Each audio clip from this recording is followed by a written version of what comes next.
ഈ വേളയിൽ അദ്ദേഹത്തിൻ്റെ പേരിലൊരു അവാർഡാണ് സിദ്ദീഖിന് കൊടുക്കാൻ തീരുമാനിച്ചിരിക്കുന്നത് എന്ന് ഞാൻ മനസ്സിലാക്കുകയുണ്ടായി.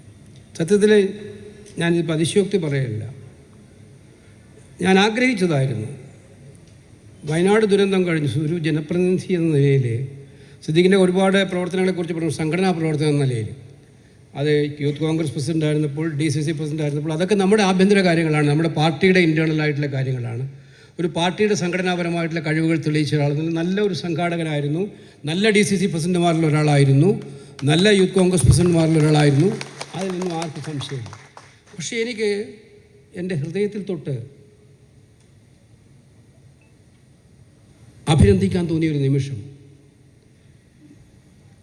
മുണ്ടക്കൈ ദുരന്തം നടന്ന രാത്രി, ആ രാത്രി ദുരന്തം നടന്ന, ഞാൻ ദില്ലിയിലാണ്, ഞങ്ങളെല്ലാം ഉണ്ട്.